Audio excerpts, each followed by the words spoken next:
अल्लाह पाक अपने फरिश्तों से फरमाता है, आप यहाँ बैठे हैं ना, आपके लिए मैं बताता हूँ कि आपका मकाम क्या है। अल्लाह फरिश्तों से फरमाता है, मेरे फरिश्तों जाओ चक्कर लगाओ ज़मीन के, देखो कहाँ पर मेरा बंदा मेरा और मेरे महबूब का जिक्र कर रहा है। फरिश्ते आते हैं, चक्कर लगाते हैं और फिर जाते हैं अल्लाह की बारगाह में। अल्लाह फरमाता है, मेरे फरिश्तों क्या तुम रूए जमीन पर गए थे, क्या तुमने चक्कर लगाया था, क्या तुम्हें कोई मेरा बंदा मेरा और मेरे महबूब का जिक्र करते हुए मिला? तो फरिश्ते अर्ज करते, मौला हाँ, वो अलीपुर की सरजमीन थी, वहां पर कुछ बंदे तेरा और तेरे महबूब का, तेरे वलियों का जिक्र कर रहे थे। फरिश्ते यहाँ भी आते हैं, जहाँ जलसे जुलूस होते हैं, जहाँ अल्लाह का उसके रसूल का जिक्र होता है, वहां जाते हैं। और यहाँ पर वलियों के सुल्तान हजरत शेख अब्दुल कादिर जिलानी रज़ियल्लाहु ताला अन्हु भी मौजूद हैं। तो जब अल्लाह फरमाता है, ए मेरे फरिश्तों क्या तुम गए थे? फरिश्ते अर्ज करते हैं, मौला हम गए थे, हमने देखा कुछ बंदे तेरा और तेरे महबूब का जिक्र कर रहे थे। अल्लाह फरमाता है, वो क्या कह रहे थे? फरिश्ते अर्ज करते हैं, मौला वो जहन्नम का जिक्र कर रहे थे। अल्लाह फरमाता है, उन्होंने जहन्नम को देखा है? फरिश्ते अर्ज करते हैं, मौला उन्होंने जहन्नम को नहीं देखा। अल्लाह फरमाता है, उन्होंने जहन्नम को नहीं देखा, अगर वो जहन्नम को देख लेते तो क्या करते? फरिश्ते अर्ज करते हैं, मौला अगर वो जहन्नम को देख लेते तो हर वक्त तेरी इबादत में मशगूल रहते, हर वक्त तेरी ही रजा हासिल करने में लगे रहते। अल्लाह फरमाता है, और क्या कर रहे थे? फरिश्ते अर्ज करते हैं, मौला और वो जन्नत का जिक्र कर रहे थे। अल्लाह फरमाता है, उन्होंने जन्नत को देखा? फरिश्ते अर्ज करते हैं, मौला उन्होंने जन्नत को नहीं देखा। अल्लाह फरमाता है, और क्या कर रहे थे? फरिश्ते अर्ज करते हैं, मौला और तेरा जिक्र कर रहे थे। अल्लाह फरमाता है, उन्होंने मुझे देखा? फरिश्ते अर्ज करते हैं, मौला उन्होंने तुझे नहीं देखा। अल्लाह फरमाता है, जब मुझे नहीं देखा, मेरी जन्नत को नहीं देखा, मेरी दोज़ख को नहीं देखा, फिर भी मेरा जिक्र कर रहे थे, जन्नत का भी जिक्र कर रहे थे, दोज़ख का भी जिक्र कर रहे थे। ऐ फरिश्तों तुम गवाह हो जाओ, जितने वहां पर बैठे थे, जितने जिक्र कर रहे थे, जितने जिक्र सुन रहे थे, मैंने उन सबको बख्श दिया है। बेशक माशाअल्लाह सुभान अल्लाह, बख्श दिया है। तो ये मेरे अल्लाह की अताएं। मेरी तकरीर अभी शुरू नहीं हुई, मैं बस आपका मकाम बता रहा हूँ कि आपका मकाम क्या है। और मैं अक्सर बताता हूँ, जहां भी जलसे में जाता हूं, ये बात जो मैं अब बताने वाला हूं वो आपको बताता हूं कि आपका मकाम क्या है। आदमी चाहता है, हमारे पास तो मालो दौलत नहीं है, हम तो बहुत गरीब हैं, कि हम अगर छोटी सी मजलिस, छोटी सी मिलाद शरीफ की महफिल अपने घर पे मना लें तो क्या हुजूर हमारे टूटे हुए दिलों की आवाज, हमारे टूटे हुए दिलों की सदा सुनते हैं? तो सुनो, यहाँ पर वलियों के सुल्तान भी मौजूद हैं। आपके पास पैसे हो या ना हो, आप बड़ा जलसा करा सके या ना करा सके, बस आप अगर दिल से हुजूर को याद करोगे तो हुजूर आपके टूटे हुए छप्परों में भी तशरीफ लाएंगे। माशाअल्लाह सुभान अल्लाह, छप्परों में भी तशरीफ लाते हैं। बगदाद के अंदर एक बहुत गरीब औरत थी, जिसके पास कुछ मिलाद शरीफ करने का, कोई जलसा करने का इतने पैसे नहीं थे, इतनी मालदार नहीं थी, लेकिन फिर भी उसके दिल में हुजूर की मोहब्बत थी। एक बड़ा जलसा हो रहा था, तो वहां पर वो कार्ड बांटे गए थे कि जिसको वो कार्ड मिलेगा, इनविटेशन कार्ड मिलेगा, वही उसके अंदर दाखिल होगा और वो जलसे को सुनेगा। और उसमें पैसे रखे गए थे कि जो मालदार होगा वही यहाँ से वो परचेस करेगा और अंदर जाएगा, जैसे आजकल शो होते हैं। तो उस जमाने में वो एक महफिल मिलाद का प्रोग्राम एक बहुत मालदार इंसान करा रहा था। तो वो बूढ़ी खातून को जब मालूम चला तो वो भी आई। मैं बता रहा हूँ आपका मकाम क्या है, आप इतनी रात में यहाँ बैठे हैं। वो बूढ़ी खातून आई, अंदर जाने लगी तो उसने रोक दिया, कहा कहाँ जा रही हो? कहा हुजूर की मजलिस हो रही है, हुजूर का जिक्र हो रहा है, हम हुजूर की बद्व में तशरीफ ले जा रहे हैं, हुजूर का जिक्र सुनने के लिए जा रहे हैं। उसने रोक दिया, कहा तुम नहीं जा सकती, तुम्हारे पास कोई इनविटेशन कार्ड हो तो बताओ। उसने कहा मेरे पास कोई कार्ड नहीं, हम गरीब लोग हैं, यहाँ तो एक टाइम का खाना नहीं मयसर होता, हम तुम्हारा कार्ड कहाँ से लेंगे? तुम अंदर नहीं जा सकती। लेकिन हुजूर की सच्ची दीवानी थी, हुजूर की चाहने वाली थी। अंदर दाखिल हुई तो उस दरबान ने लात मारी पेट पे। जैसे ही लात लगी वो औरत गिर गई। तो जैसे ही वो जमीन पर गिरी तो उसकी एक छोटी बेटी थी, उसने उठा लिया, कहा माँ तू रो क्यों रही है। वो गरीब थी, रोने लगी कि आज हमारे पास माल नहीं है, पैसे नहीं है, तो ये अंदर जाने नहीं देते हुजूर की मजलिस में। कहा माँ तू रो मत, हुजूर तो सबके हैं, हुजूर सिर्फ अमीरों के नहीं है, हुजूर तो गरीबों के भी हैं। और अगर हम अपने टूटे हुए घर में हुजूर का जिक्र करेंगे, हुजूर को दिल से याद करेंगे, तो हुजूर हमारे टूटे हुए छप्परों में भी तशरीफ लाएंगे। तो उसकी माँ ने आंसू पोंछे। आंसू पोंछने के बाद बेटी का हाथ पकड़ा, और बेटी का हाथ पकड़ने के बाद घर पे ले गई, और घर पे जाने के बाद उसने 2 मुसल्ले लिए, अपनी जगह जो थी उसको साफ किया, और साफ करने के बाद 2 मुसल्लों को बिछा दिया। एक पे बेटी बैठ गई, एक पे माँ बैठ गई। माँ बेटी दोनों बैठ गई और दोनों हुजूर का जिक्र करने लगी। जब बेटी हुजूर की नात पढ़ती थी तो माँ सुभान अल्लाह कहती थी, जब माँ हुजूर की नात पढ़ती थी तो बेटी सुभान अल्लाह कहती थी। और ये इनका सिलसिला यूं ही चलता रहा। आधी रात गुजर गई तो माँ ने कहा बेटी जाओ जरा बाहर से हमें पानी ला के दो, हम ताज़ा वुजू करेंगे, हम ताज़ा वुजू करेंगे और फिर हुजूर का जिक्र करेंगे। ये हुजूर के सच्चे चाहने वालों की बातें हुआ करती हैं। इधर देखें तो वो 2 मुसल्ले पर बैठ गई, दोनों हुजूर के जिक्र में लग गई। माँ ने कहा मैं ताज़ा वुजू बनाऊंगी। बेटी दरवाजे पर गई और जैसे ही दरवाजा खोला तो उसकी चीख निकल गई। जब उसकी चीख निकली तो माँ चिल्लाई, कहा बेटी तू क्यों चीख रही है। कहा माँ देखो तो सही, दरवाजे पे कोई आया है, इसका चेहरा भी नूरानी है, इसका जलवा भी नूरानी है, इसके कपड़े भी नूरानी है, अरे माँ आओ तो सही। उसकी माँ ने कहा हमारे दरवाजे पे कौन आता है, हमें तो कोई अपने घर के दरवाजे के अंदर दाखिल नहीं होने देता, इतनी रात में हमारे दरवाजे पे कौन आता है। उसकी माँ ने जब इतना कहा था, बेटी चीख के बोली थी माँ आओ तो सही, देखो दरवाजे पे कोई आया है। जब उसकी मां दौड़ के आई है तो देखा दरवाजे पे कोई और नहीं था, अरे आने वाला बगदाद से गौसे पाक आए थे। नारे तकबीर, नारे तकबीर, नारे रिसालत, नारे रिसालत, जिसने का मुख्तार आल कायनात, नारे तकबीर, नारे रिसालत। जब मां दौड़ के आई दरवाजे पे हुजूर गौस पाक को देखा तो अर्ज करने लगी या गौसे आजम, या पीरे पीरा, या मीरे मीरा, आपका मकाम तो बहुत आला है, आपके दरबार में बड़े बड़े वलियों को जाने की इजाजत नहीं मिलती, आप हमारे दरवाजे पे कैसे आए हैं। हुजूर गौसे पाक ने फरमाया खातून तुझे पता नहीं है, जब से तूने हुजूर का जिक्र किया है, जब से तूने यहाँ पर हुजूर की नातें पढ़ी है, जब से तूने हुजूर की बातें की है, अरे मैं ही नहीं आया, अरे मैं तो किसी को देख के आया हूँ, मैंने अभी देखा है। जब से तूने हुजूर का जिक्र किया है, अरे मैंने तेरे घर में अभी हसनैन के नाना को आते देखा है, मैंने तेरे घर में अभी हसनैन के नाना को जनाबे मोहम्मदुर रसूलुल्लाह सल्लल्लाहु अलैहि वसल्लम को आते देखा है। हम और हुजूर गौस पाक उसकी दहलीज को चूम रहे थे। कहा तुम आप दहलीज को क्यों चूम रहे हो। कहा मैं दहलीज को इसीलिए चूम रहा हूँ क्योंकि अभी इधर से हसनैन के नाना गुजर के गए हैं तेरे घर, तो मैं उनके कदमों के निशानों को चूम रहा हूँ। तो ये आप लोगों का मकाम है, यहाँ बैठे हुए हैं जो दिल से हुजूर को याद करते हैं, तो हुजूर उनके टूटे हुए मकानों में भी तशरीफ लाया करते हैं। मेरा जो मौजू था मैंने जो रखा था, मैंने आयत करीमा पढ़ी थी, इन्ना शैतान लिल इंसान यदुव्वुम मुबीन।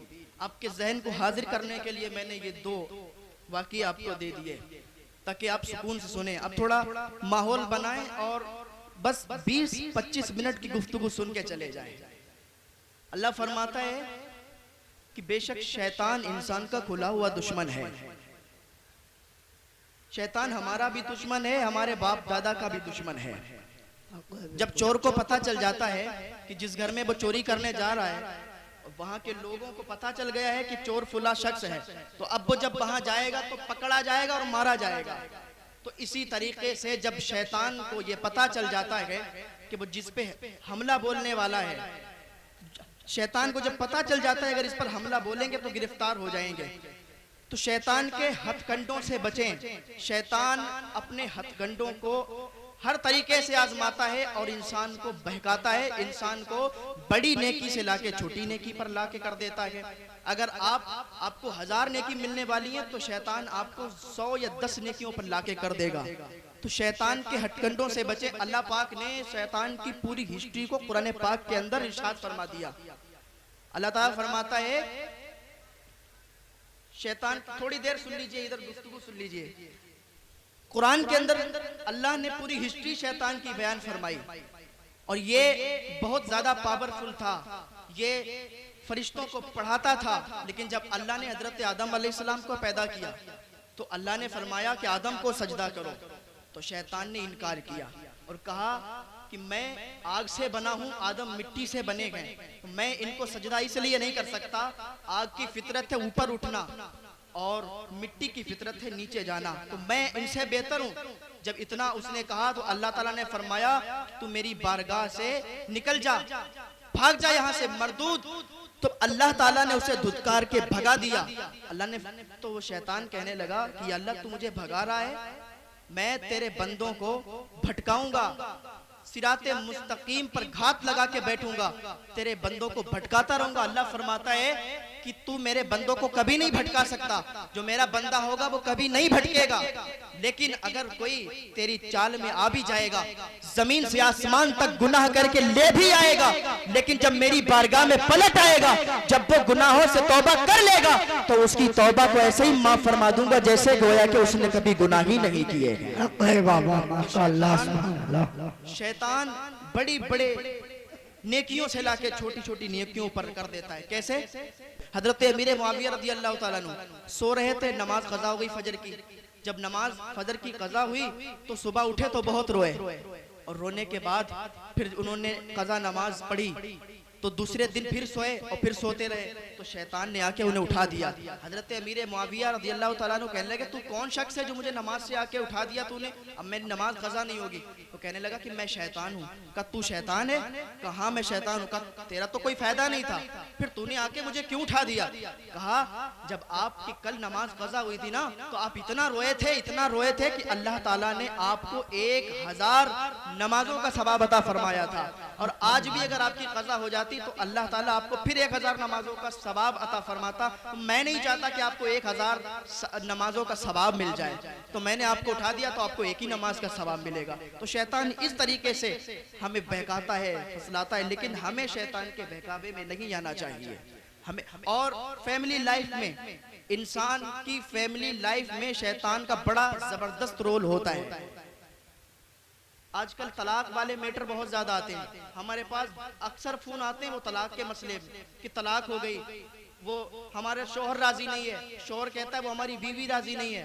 ये शैतान इनके अंदर इतनी फूट डाल देता है, 1-2 महीने के बाद शादी होती, इधर उधर फोन आना शुरू हो जाता है, साहब वो तलाक का मैटर हो गया। तो क्यों? ये शैतान हमारे अंदर वो फूट डालता है और इस तरीके से करता है। तो हमें चाहिए कि हर वक्त हम अल्लाह की इबादत में लगे रहें और हर वक्त दरूद शरीफ पढ़ते रहें, दरूद शरीफ का ज्यादा से ज्यादा विर्द करें। आपको मैं एक बात बता के फिर रुखसत होना चाहता हूँ, उसके बाद देखूंगा माहौल आपका कैसा है कि शैतान किस तरीके से इंसान को बहकाता है। एक आबिद था, उसका नाम बरसीसा था। हजरत अल्लामा जलालुद्दीन सुयूती अलैहिर्रहमा ये नकल फरमाते हैं अपनी किताब में, एक बरसीसा नाम का ये था, तो बहुत बड़ा आबिद था, इबादत गुजार था, नमाजें पढ़ा करता था। एक दिन कमरे में नमाज पढ़ रहा था, लेकिन घर से बाहर नहीं निकला करता था, हर वक्त अल्लाह की इबादत में लगा रहता था। नमाज पढ़ रहा था कमरे में, तो एक दिन क्या देखा इसने, खिड़की खोली। अब शैतान का रोल देखो यहाँ से किस तरीके से शुरू होता है और कैसे इसको आबिद से इसको गुनहगार बना के और इसको कत्ल भी करवाता है और इसको मुर्तद भी बना देता है। तो इसने खिड़की खोली तो देखा कि एक बहुत नेक इंसान नमाज अदा कर रहा है, और वो साहब शैतान था, और वो नमाजी की शक्ल में आया था और उसके दरवाजे के सामने नमाज पढ़ने लगा। धीरे धीरे इंसान के उसमें ये आता है, धीरे धीरे इंसान को बहकाता है, और इंसान इसके बहकावे में कैसे आता है। तो जैसे ही खिड़की खोली देखा कि एक शख्स नमाज पढ़ रहा है, उसने फिर बंद कर दी, और फिर वो बरसीसा था फिर नमाज पढ़ने लगा। जब फिर नमाज पढ़ने लगा, फिर दूसरे दिन उसने फिर खिड़की खोली तो फिर वही शख्स था, फिर उसने खिड़की बंद कर दी। इस तरीके से 15 दिन जब गुजर गए तो उसने सोचा यार इतना नेक बंदा है, ये हर वक्त नमाजों में लगा रहता है, तो क्यों ना हम इसको अपने पास बुला लें। तो एक दिन उसने खिड़की खोली, बारिश बहुत तेजी के साथ हो रही थी, बारिश तेजी से हो रही थी। जब उसने खिड़की खोली तो वो बारिश में भी नमाज पढ़ रहा था। अब उसे पक्का यकीन हो गया कि यार ये तो बहुत ही अल्लाह का नेक बंदा है, अब इसको अपने हुजरे में बुलाना चाहिए। तो उसने वहीं से आवाज दी कि फला इंसान, आप मेरे हुजरे में आके अल्लाह की इबादत करें, आप भीगते हुए क्यों अल्लाह की इबादत कर रहे हैं। अब शैतान को तो यही चाहिए था, शैतान चाहता था कि ये शख्स मुझे बुला ले। तो जब उसने बुलाया तो उसने कहा कि आप बुला रहे हैं तो आपकी दावत मुझे कबूल है, मैं आपकी दावत को ठुकरा नहीं सकता। तो शैतान आया हुजरे के अंदर और नमाज पढ़ने लगा। 15 दिन उसने नमाज पढ़ी, बाकायदा नमाज पढ़ी। नमाज क्या, वो नकल बनाए हुए था नमाज की। तो 15 दिन उसने नमाज की नकल की।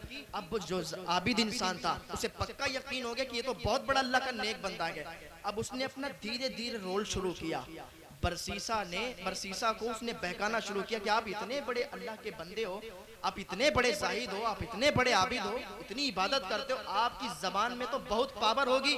आप मरीजों को देखा करें, आप लोगों को देखा करें, आप शहर में जो लोग परेशान होते हैं उनको देखा करें, उन पर फूंक डालना शुरू किया करें, वो लोग शिफायाब हो जाएंगे।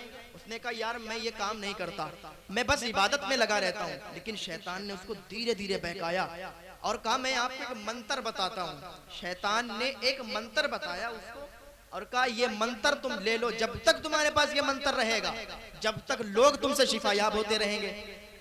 1 महीना इबादत करने के बाद शैतान चला गया। उसने अपना काम यहीं से शुरू कर दिया। अब देखिए बरसीसा नाम का जो आबिद था उसका रोल क्या गया। अब क्या हुआ कि उसी शहर में एक बहुत बड़ा मालदार इंसान था, उसकी बेटी की तबीयत खराब हुई। जब उसकी बेटी की तबीयत खराब हुई तो उसने सोचा कि अब किसके पास ले जाएं, उस पर जिन्नाती खलल हो गए और इसी शैतान ने जाके उस पर असर कर दिया और उसको बीमार कर दिया।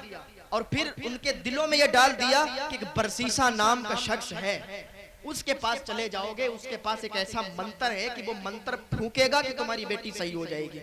अब किस तरीके से ये डाल रहा है। अभी उधर गया, अब वो जो मालदार इंसान था उसकी बेटी बीमार थी। उसने कहा चलो बरसीसा के पास चलते हैं, लेकिन बरसीसा तो देखता ही नहीं। उसने कहा तुम जाओ तो सही, उसको मंत्र अभी मिला है, अब वो जब मंत्र पढ़ के फूकेगा तो तुम्हारी बेटी शिफायाब हो जाएगी। अब ये मालदार इंसान अपनी बेटी को लेके उस बरसीसा नाम के आबिद के पास गया और जब आबिद ने देखा तो कहने लगा, उसने सोचा कि अभी तक तो मैंने कोई फूंक नहीं डाली, कोई दुआ नहीं की, चलो मंत्र मुझे मिला है, इसको आजमाते हैं, ट्रायल लेते हैं कि देखें ये मंत्र कामयाब है या नहीं है। तो बरसीसा नाम का जो आबिद था उसने उसी मंत्र को पढ़ा और उसी लड़की पर फूंका तो लड़की फौरन सही हो गई, क्योंकि इसी शैतान ने असर किया था और इसी ने ठीक भी कर दिया। बरसीसा को होश भी नहीं। बरसीसा ने समझा कि वाकई मेरा मंत्र बहुत कामयाब है, मेरा मंत्र बहुत कामयाब है, अब तो मैं मरीजों को देखा करूंगा, अब तो मैं जो भी आएगा उस पर यही मंत्र फूंका करूंगा और मैं बहुत मशहूर हो जाऊंगा। वो बरसीसा जो कभी बाहर निकलता नहीं था, आज वो मरीजों को देखने की तमन्ना रख रहा है शैतान के बहकाने से। लेकिन इसको खबर नहीं कि हमें शैतान बहका रहा है। इसी तरीके से हमें भी शैतान बहकाता है, हमें खबर नहीं होती। तो उसने देखा और कह जाओ ठीक हो गई। 15 दिन ठीक रही लड़की और शैतान 15 दिन के बाद जाता है, फिर उस पर असर कर देता है, फिर वो बीमार हो जाती है और फिर उसके बाप से कहता है कि जाओ बरसीसा के पास, वही ठीक कर देगा, उसके अलावा शहर में कोई ठीक नहीं कर पाएगा। अब बरसीसा के पास वही लड़की भेजी गई, उसके भाई अब की लाए और बरसीसा से कहने लगे कि देखो इस पर फिर जिन्नाती खलल हो गए, ये फिर परेशान हो गई। बरसीसा ने फिर वही मंत्र फूंका और फिर लड़की सही हो गई, लड़की सही हो गई। अब इसको पुख्ता यकीन हो गया था कि हमारा मंत्र कामयाब है। इधर इस मालदार इंसान को भी पक्का यकीन हो गया था कि बरसीसा कुछ काम का इंसान है, बरसीसा जो पढ़ के फूंक देता है तो बस जो भी मरीज हो वो ठीक हो जाया करता है। आजकल हमारे मुआशरे में बहुत से ऐसे ढोंग चल रहे हैं, झाड़ फूंक का चल रहा है, लोग जाते हैं अंधाधुंध और उनसे उनको पैसे भी देते हैं, फिर कोई फायदा भी नहीं होता। तो इस तरीके के लोगों से भी बचें। तो अब क्या हुआ कि जो मालदार इंसान था वो किसी काम से पूरी फैमिली के साथ, यानी जो मर्द थे उसके यहाँ, वो सब बाहर चले गए और लड़की अकेली। तो सोचा कि बहन अकेली रहेगी, बाप ने सोचा बेटी अकेली रहेगी, तो फिर किस तरीके से हम इसको साथ में तो ले जा नहीं सकते। तो अब शैतान आया आबिद की शक्ल में और कहने लगा कि तुम्हारी बेटी यहाँ अकेली रहेगी, सेफ नहीं है। बरसीसा नाम का जो शख्स है बहुत नेक है, उसी के पास अपनी बेटी को छोड़ जाओ और फिर जब आओगे तो फिर अब उसके यहाँ से ले आना, वही एक जगह है जहाँ वो बच्ची सेफ रहेगी। तो उसने सोचा कि यार बरसीसा जो है बहुत नेक बंदा है, बहुत अल्लाह से डरने वाला शख्स है, चलो उसके पास छोड़ देते हैं। तो बरसीसा के पास वो अपनी बेटी को छोड़ के और वो चले गए दूर। 1 महीने के लिए वो चले गए। अब देखिए शैतान का क्या रोल शुरू हुआ। जब वहां छोड़ के चले गए, वो लोग अपने काम से चले गए, तो लड़की थी। अब बरसीसा का क्या काम था? बरसीसा ने कहा कि मैं अपने मकान में इसको नहीं रख सकता, इसके लिए आप दूसरा मकान तैयार करवा के जाओ। तो दूसरा मकान तो नहीं था, लेकिन साइड में एक किराए का मकान था, उसमें लड़की को शिफ्ट कर दिया। लड़की वहां रहती थी, बरसीसा दूसरी जगह रहता था। खाना देने रोज जाता था, दहलीज पे रख देता था और चलाता था। तो शैतान अब आया बरसीसा के पास और कहने लगा कि ऐ बरसीसा, ऐ अल्लाह के नेक बंदे, क्या तुझे ये पता नहीं है कि तू एक लड़की को खाना देने जाता है और दरवाजे पे कुत्तों की तरह खाना डाल के चला आता है, और वो खाना खाती है बेचारी अकेली, तो तुझे क्या ये तौफीक नहीं होती कि तू अंदर जाके खाना दे दे? तो बरसीसा ने सोचा बात तो सही है, मैं उसको कुत्तों की तरह खाना देता हूँ, तो मैं क्यों ना उसको अंदर खाना दे के आऊं, और जब अंदर दे के आऊंगा तो वो इत्मीनान से खा लेगी। तो इतना जब उसने सुना, तो वो दूसरे दिन जब खाना लेके गया तो वो अंदर रख के आया। फिर इसी तरीके से 4-5 दिन गुजरे, तो फिर शैतान आबिद की शक्ल में आया, और बरसीसा को होश नहीं है कि ये मेरे पास शैतान आ रहा है। अब उसने क्या किया कि अब बताने लगा कि तू यहाँ अंदर रख के चलाता है, अकेली लड़की रहती है, उससे ना कोई बोलने वाला है ना कोई सुनने वाला है, तो क्यों ना थोड़ा अंदर बढ़ जाया कर और थोड़ा उसको अंदर खाना दे दिया कर जाके। तो बरसीसा ने कहा बात तो ठीक है। अब वो थोड़ा अंदर जाने लगा और अंदर खाना दे के चलाता था। अब इस तरीके से शैतान उसको बरगलाता गया और वो इस तरीके से उसके बहकावे में आता गया। धीरे धीरे उसके बहकावे, कितना नेक इंसान था, जाहिद था, आबिद था, लेकिन उसके बहकावे में आता गया। अब एक दिन क्या हुआ कि वो उसके बिल्कुल घर के अंदर जाके खाना देके चला आया।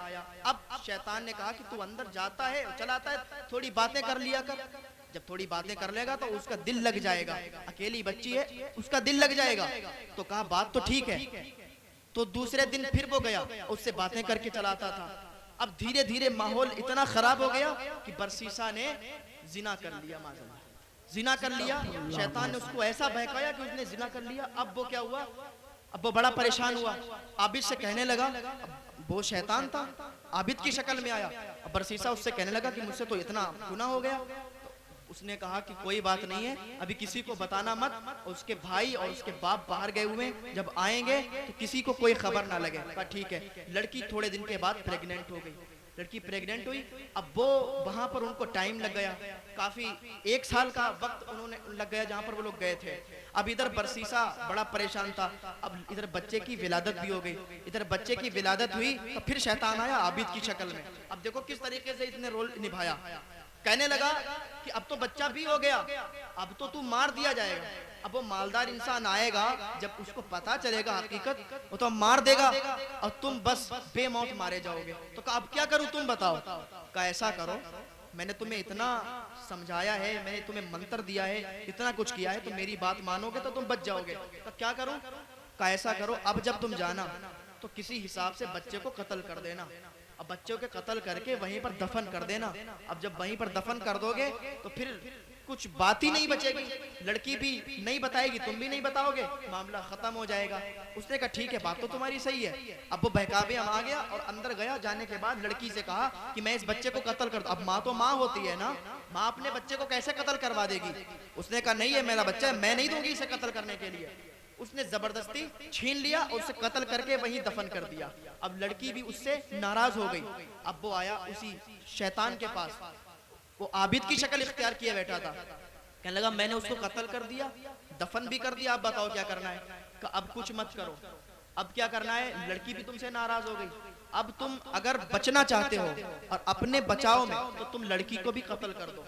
ना रहेगा बांस ना बजेगी बांसुरी। लड़की नहीं होगी तो कह देना कि वो इंतकाल हो गया और वो उसको दफन कर दिया गया, कुछ बात ही नहीं होगी। अब बरसीसा आ गया इसके बहकावे में और जाने के बाद छुरा लेके गया, लड़की को भी कत्ल कर दिया और जो लड़की को कत्ल किया उसकी भी कब्र वहीं पर बना दी, दफन कर दिया। अभी इत्मीनान की सांस ली और सोचा कि मैं बच गया। थोड़े दिनों के बाद उसके भाई आ गए। भाई आए तो कहा कि मेरी बहन कहाँ है? तो उसने कहा, बड़ा अफसोस, उसने चेहरा बना लिया, आंसू ले आया, कहने लगा कि क्या बताएं, आपकी जो बहन थी तबीयत खराब हो गई, इंतकाल कर गई, उसको दफन कर दिया। बहुत नेक थी बेचारी, हर वक्त 5 वक्ता नमाजी भी बन गई थी, उसको मैंने बहुत पढ़ा भी दिया था, नमाजी बना दिया था, लेकिन अल्लाह का करना क्या, उसकी मौत आई, उसे दफन कर दिया गया। उन्होंने 2-4 आंसू बहाए, चले गए अपने घर। अब देखो शैतान फिर गया, अब उनके ख्वाब में गया और तीनों को दो बेटे, दो भाई थे उस बहन के और एक बाप, तीनों के ख्वाब में एक ही ख्वाब डाला कि तुम्हारी बहन को इस तरीके से उस बरसीसा नाम के आबिद ने कत्ल किया, उसके बच्चे को कत्ल किया, पूरा मैटर बता दिया। अब सुबह को भाई आपस में जब जैसे ही उठे एकदम पसीना पसीना, तो तीनों ने जब ख्वाब अपने अपने बताए तो तीनों के एक ही ख्वाब। अब तीनों जो थे उसी बरसीसा के यहाँ दौड़ते हुए गए अपनी तलवार को लेके। कहा जब उसको पकड़ा, का सच सच बताओ क्या मामला था, वरना तुम्हारी गर्दन को यहीं उड़ा देंगे। उसने सारी बात को सच सच बताया, का ऐसा ऐसा मामला था, हम उसके कहने पे आ गए थे, वो हमारा आका है, वो हमारा उस्ताद है, वो हमें बताता गया, हम उसके कहने पे आते गए, अभी भी इसे नहीं मालूम कि ये शैतान है जो हमें बहका रहा है। तो उसने कहा अब काजी के पास मैटर गया, काजी ने फांसी का हुक्म दे दिया। अब शैतान किस तरीके से हमारे ईमान को भी छीन लेता है। फांसी का हुक्म दिया, फंदे पर चढ़ गया बरसीसा नाम का आबिद। जब फंदे पर था तो शैतान अपनी शक्ल में आता है, असली शक्ल में आ जाता है और कहता है कि मैंने ही तुम्हें मंत्र दिया और मैंने ही सारे कांड तुमसे करवाए।